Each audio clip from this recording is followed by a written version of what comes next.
Hello बच्चों, कल आपको अगर ध्यान हो हमने कंपनी के बारे में स्टडी किया था। आज हमें पढ़ना है शेयर्स के बारे में। शेयर्स क्या चीज़ है उसके लिए मैं आपको एक छोटी सी कहानी बताती हूँ। वो कहानी आपके सामने लिखी हुई है यहाँ पे। देखिए, एक प्राइवेट कंपनी है। प्राइवेट कंपनी में उसके जो मालिक हैं, कुछ लोग थे। किसी ने 1 करोड़ रुपए लगाए, किसी ने 2 करोड़ रुपए लगाए, किसी ने 3 करोड़ रुपए लगाए। पर अब वो अपने बिजनेस को बहुत लार्ज स्केल पे लेके जाना चाहते हैं। Still they need money. इतना पैसा लगाने के बाद भी उन्हें पैसे की ज़रूरत है। अब क्या करें, इनके पास तो पैसा है नहीं। अब इन्होंने सोचा कि क्यों ना हम पैसा पब्लिक से मांगे। अब पब्लिक पैसा कब देगी? हम किसी चीज़ को करने के लिए कब एक्साइटेड होते हैं? जब हम कोई सपना देखते हैं, जब हम सोचते हैं काश ऐसा हो जाए, काश ये हो जाए, काश वो हो जाए। तो कंपनी भी क्या करती है, पब्लिक को अपने अंडर लेने के लिए, यानी कि पब्लिक को विश्वास दिलाने के लिए एक सपना दिखाती है। सपना दिखाने के लिए पब्लिक के पास भेजी जाती है एक सपनों की चिट्ठी। उस सपनों की चिट्ठी में क्या, उस सपनों की चिट्ठी को हम प्रोस्पेक्टस कहते हैं। वैसे उस सपनों की चिट्ठी में क्या लिखा होता है? कंपनी पब्लिक को कहती है कि आप हमें पैसा दो, आप हमें पैसा दोगे, हमारी कंपनी में पैसा लगाओगे, हम आपको ओनर बना देंगे, आप मालिक कहलाओगे कंपनी के, आपको प्रॉफिट का हिस्सा दिया जाएगा, जिसे हम डिविडेंड कहते हैं, जिसे हम क्या कहेंगे? डिविडेंड कहेंगे।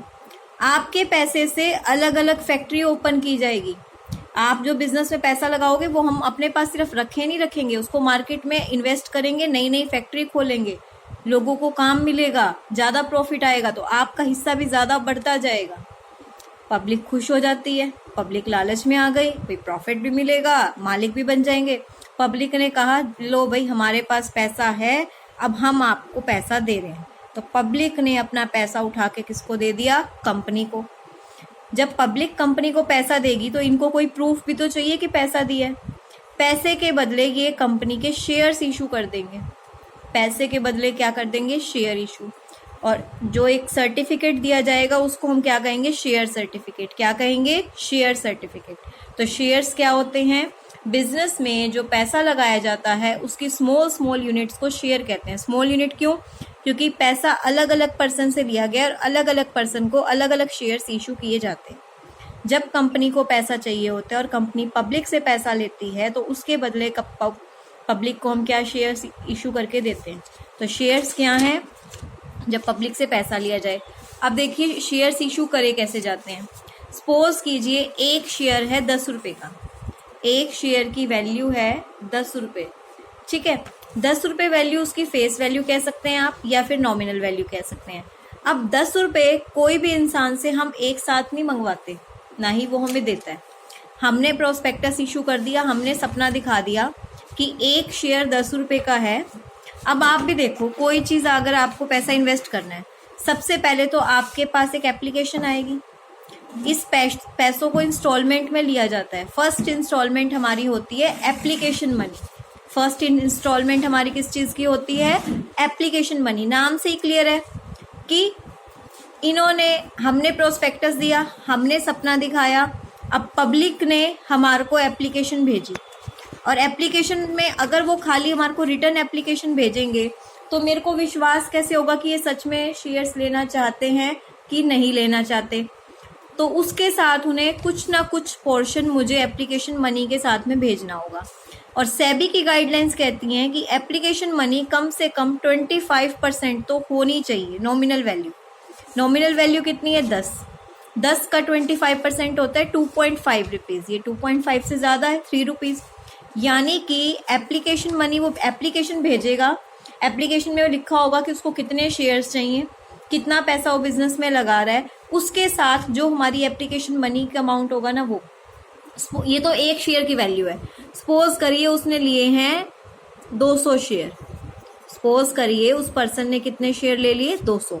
तो 200 शेयर अगर वो ले रहा है तो उसको कितने रुपए एप्लीकेशन मनी के साथ भेजने होंगे? जब एक शेयर का 3 रुपए है एप्लीकेशन मनी, तो 200 का कितना होगा? 600। एप्लीकेशन मनी के साथ उसे कितने रुपए भेजने होंगे? कंपनी को 600 रुपए भेजने होंगे, ठीक है। अब कंपनी के पास एक पर्सन की तो एप्लीकेशन आएगी नहीं, हजारों की आएगी। किसी को दे, क्योंकि शेयर्स की भी एक लिमिट होती है कि हम कितने शेयर्स इशू कर सकते हैं, कितना पैसा पब्लिक से ले सकते हैं। तो किसी को अलॉट होते हैं, किसी को कंपनी दे पाती है, किसी को नहीं दे पाती, किसी का बहुत लेट आता है, तब तक सारे शेयर्स जा चुके होते हैं। तो जिनका एक्सेप्ट करते हैं उनको हम देते हैं अलॉटमेंट मनी। वो हमें क्या, हमने शेयर्स अलॉट कर दिए, हम उनको शेयर्स अलॉट कर देंगे और अलॉट करने पे वो पहले शेयर, अब देखो यहाँ पे पहले एप्लीकेशन मनी आई, यहाँ पे एप्लीकेशन मनी आएगी। प्रोसीजर भी क्या रहेगा, ध्यान से सुनो। फर्स्ट स्टेप में पहले आएगी पैसा, पहले पब्लिक हमारे को पैसा देगी, फिर हमारी मर्जी है हम उनको शेयर्स दें या ना दें। अगर शेयर्स नहीं दे रहे तो पैसा वापस करेंगे, अगर शेयर्स दे रहे तो शेयर इशू कर देंगे। जब हमने शेयर्स इशू कर दिए तो हम फिर उनको क्या करेंगे, अलॉट कर देंगे शेयर्स। सेकंड स्टेप हमारा क्या रहेगा, अलॉट। शेयर्स अलॉट करने पे फिर वो हमें अलॉटमेंट मनी भेजेंगे कि अब वो कंपनी के साथ अलॉट हो चुके हैं, ओनर बन चुके हैं। तो अलॉटमेंट मनी कितनी होगी, 200 गुना में 2। अलॉटमेंट मनी कितनी होगी उस पर्सन की, 200 गुना में 2, यानी कि 400 शेयर्स, 400 रुपये वो भेजेगा अलॉटमेंट मनी पे। ठीक है। फिर अब मुझे थोड़े टाइम बाद पैसे की जरूरत पड़ी, तो मैंने देखा कि इस बंदे ने एक शेयर के 10 रुपये देने थे, पर अभी तक मैंने इस बंदे से सिर्फ कितने रुपए लिए हैं, 5 रुपये। और थ्योरी में आपको याद था कि जब कंपनी को पैसे की जरूरत हो तो लिमिटेड लाइबिलिटी होती है ओनर्स की, मतलब जितने शेयर्स की अनपेड वैल्यू वही देंगे। तो ये वही केस है। अनपेड वैल्यू कितनी है, 4 और 1 5, क्योंकि 5 रुपीज हम ले चुके हैं, 5 रुपीज पेंडिंग है। अगर कंपनी को पैसे की जरूरत होगी तो वो अपने शेयर होल्डर से सिर्फ 5 रुपीज ही मांग सकती हैं, उससे ज्यादा नहीं मांग सकती, वो दे चुके हैं बाकी पैसा।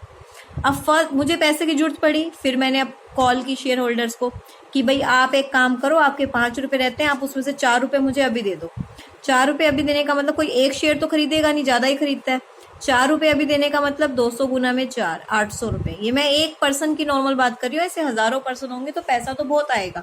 ये हम एक नॉर्मल क्वेश्चन की बात कर रहे हैं कि प्रोसेस क्या रहेगी। तो हमने पहले कॉल की, कॉल करने के बाद वो हमें पैसा भेजेगा। फिर बाद में मुझे दोबारा जरूरत पड़ी पैसों की, फाइनल कॉल, यानी कि बचा हुआ जितना पैसा होगा वो मैं मांग लूंगी। तो लास्ट में मेरा पैसा हो गया 1। अब ये पूरे 10 रुपए कंप्लीट हो गए, शेयर्स आ गए, इनका पैसों का सारा हिसाब हो गया। अब सेबी ने इसके लिए क्या गाइडलाइंस निकाली है वो सुनिए कि एक तो एप्लीकेशन मनी 25% होनी चाहिए, दूसरा application allotment 1 month gap, allotment first call 1 month gap, first call and final call. क्योंकि आप एक इंसान से हर 10 दिन में पैसा मंगवाओगे, जरूरी तो नहीं है कि उसके पास पैसा अवेलेबल हो। कम से कम 1 मंथ का गैप तो रखना है, ज्यादा भी रख सकते हो, पर कम से कम 1 महीने का गैप तो आपका होना चाहिए दूसरी कॉल करने के लिए। भाई एक इंस्टॉलमेंट और दूसरी इंस्टॉलमेंट में कम से कम आप कितने का गैप देंगे, 1 मंथ का। अच्छा, आपने जब इनको कॉल मनी दी, मानो कॉल करी आपने, जरूरी नहीं है कि उसी दिन आपको पैसा भेजें या नेक्स्ट डे भेजें, इनको आप 14 डेज का टाइम दोगे। जिस दिन आपने पैसा मंगवाने के लिए कॉल करी है, आप 14 डेज का टाइम दोगे। 14 डेज में पैसा नहीं आता तो मैं बताऊंगी क्या क्या प्रोसीजर हो सकता है। तो ये 3 बातें याद रखनी है। अब ये देखो, 3 पर्सन है, ध्यान से समझेंगे, सारी सिचुएशन समझा रही हूं मैं। गोपाल, राम और Shyam. Allotment, application money, allotment money, first call, final call.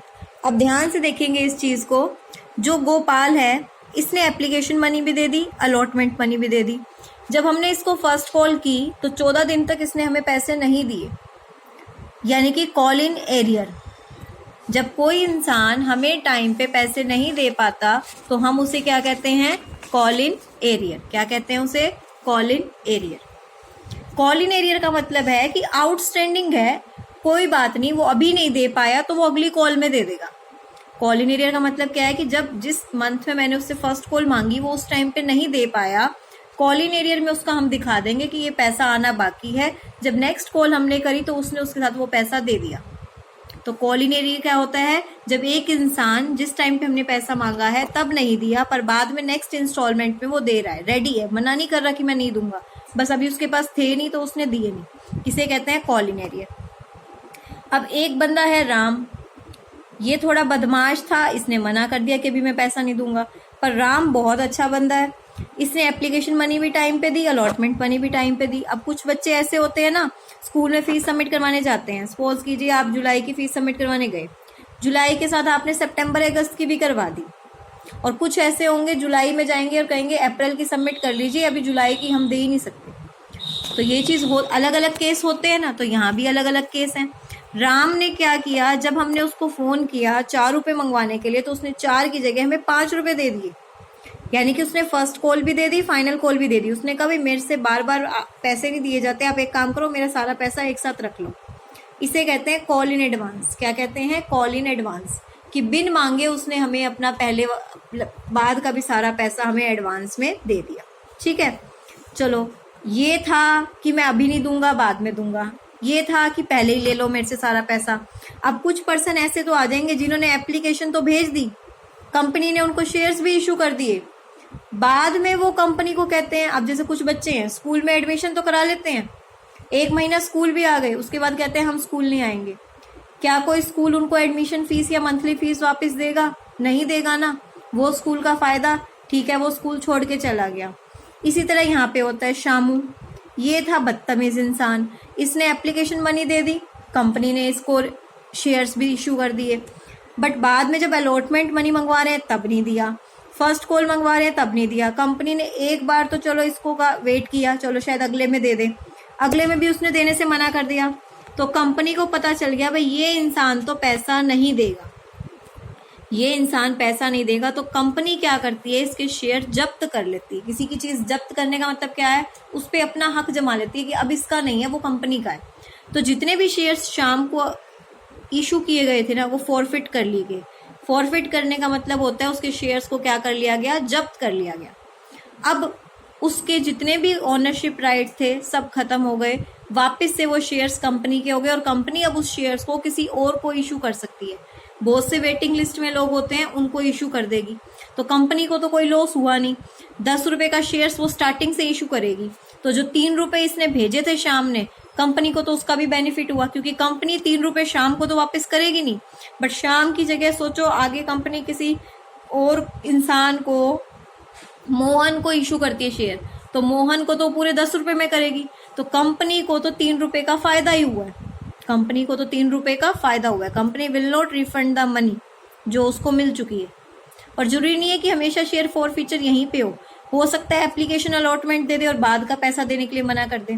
जो इंसान बिल्कुल मना कर दे कि वो आगे का पैसा देगा ही नहीं, कंपनी उसके शेयर्स को क्या कर लेती है, फॉरफिट कर लेती है, और जितना पैसा उससे मिला है वो उसको वापस नहीं मिलता, वो कंपनी के लिए प्रॉफिट होता है, क्योंकि इसके शेयर्स पे कंपनी का हक है और कंपनी वो शेयर किसी और पर्सन को इशू करके उससे स्टार्टिंग से सारा पैसा, पूरा प्रोसेस दोबारा फॉलो करती है।